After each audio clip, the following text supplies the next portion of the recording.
In this video, we'll consider Genesis 12 through 26. This might be entitled The Process of Creation Being Reclaimed Through a Family. Later on, God will work at reclaiming creation through a nation. That will be in Exodus, the nation of Israel. But here, first with a family. Granted, we have encountered some families already. We've encountered particularly the family of Adam and Eve and their children. We've encountered the family of Noah. But now as we move to the patriarchal era, which is marked with the introduction of Abraham, or more accurately, Abram, as his name first was called, we encounter then the closer succession of families. The material on Abraham will be followed with a brief section on Isaac, and that will be included within this video. And then a separate video will address Jacob and Joseph. We'll begin with a variety of historical observations, especially on the Abraham material. We're aware of journeys that Abraham makes. He began in Ur of the Chaldees, likely here on the far right side of your screen. And then he, together with his family, with his father, that is Terah, made his way to Haran, which you see in the upper section of the screen, and then eventually over to Canaan, initially to Shechem, and then moving southwards to Bethel and to Hebron. The pathway shown by this prepared map tracks out his movement into Egypt during a time of famine, and then returning.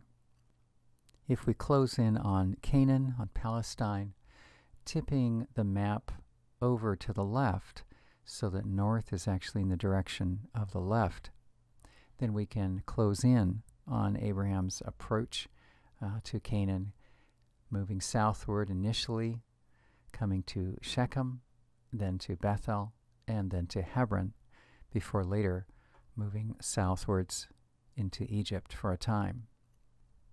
At these locations, we want to be aware that Abraham built altars, so there were instances of specific, thoughtful worship, engagement with the God who called him on this journey.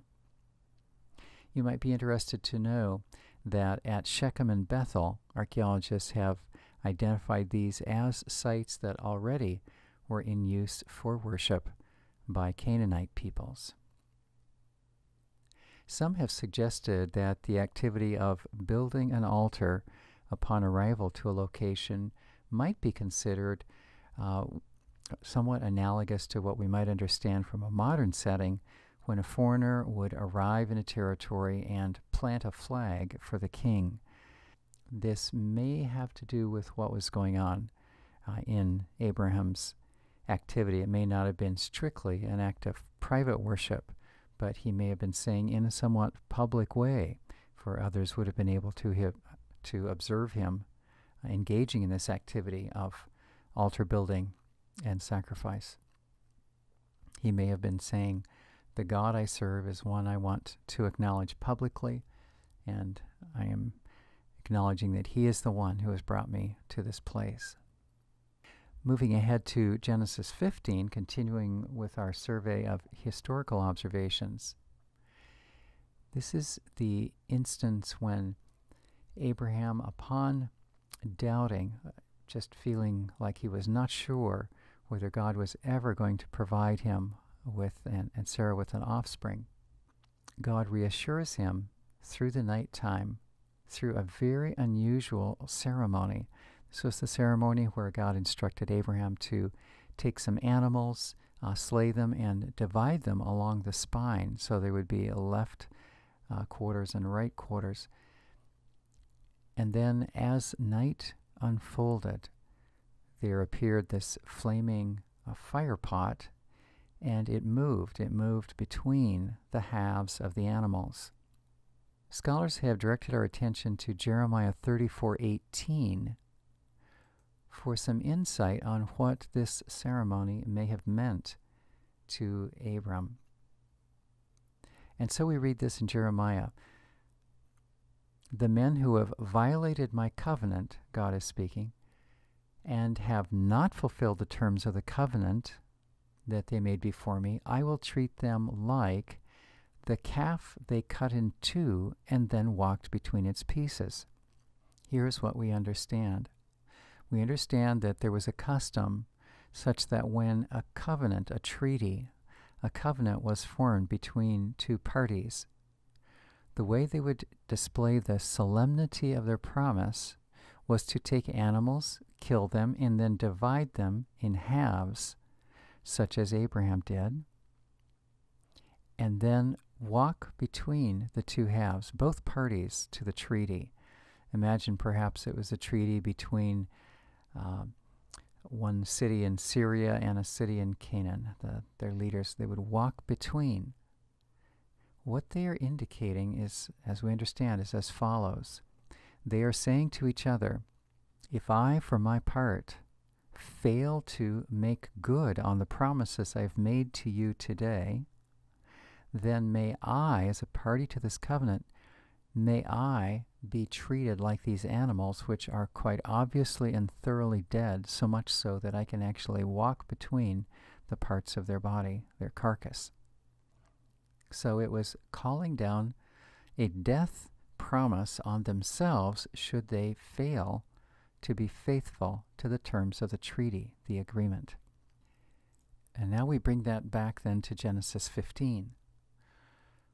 One of the unusual elements, one of the elements that's out of sync with the culture is this. Typically, both parties to the agreement would walk between the animal parts in order to pledge themselves to solemnly observe the treaty, the oath. But in the case of Genesis 15, I wonder if you recall how many of the parties, that is God and Abraham, how many of them walk between the parts?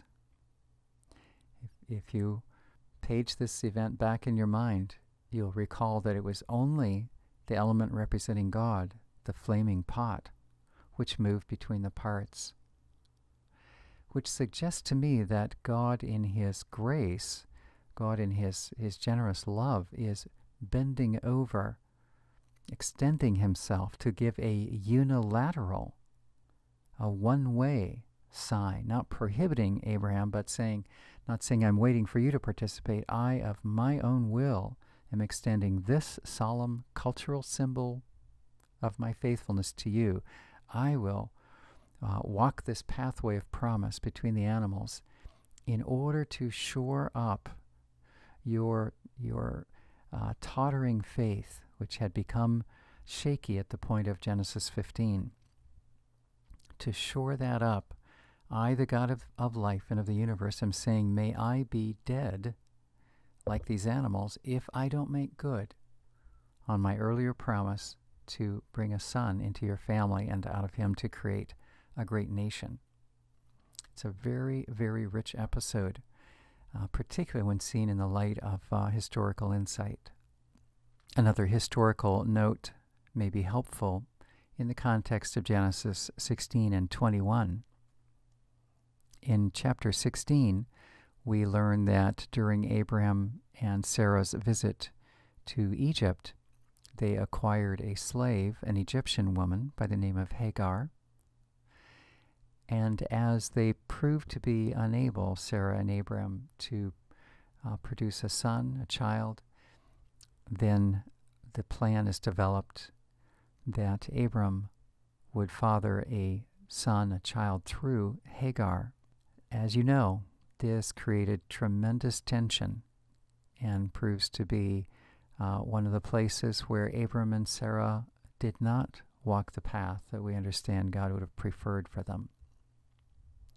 Having said that, it is instructive to observe cultural practices in countries around them and realize that the notion of bringing a servant girl, elevating her to the status of surrogate wife, was something that was accepted in surrounding nations. Probably, we may presume that it was on this account that the idea occurred to Abram and Sarah. As to the expulsion of Hagar in chapter 21, along with their son Ishmael. When we look to surrounding nations, particularly the laws of Lipit Ishtar, we discover that this was a practice that was permitted in other nations. It was a very painful experience for Abram, Sarah, particularly Abram, as the account lists it, as well as for Hagar and Ishmael. I wish we had more time in this course to delve more deeply into the Hagar and Ishmael material, because there's some beautiful pictures of God's tenderness towards this individual Hagar, who in terms of status is very, very low as a slave, and then this confusion that develops as she becomes surrogate wife, confusion in terms of roles.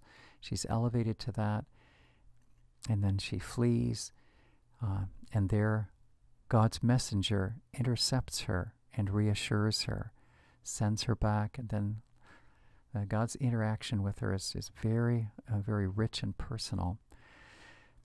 But at this point, for our purposes in this overview, we'll have to leave it at that, with this bit of historical insight regarding the conduct of Abram and Sarah with regard to Hagar.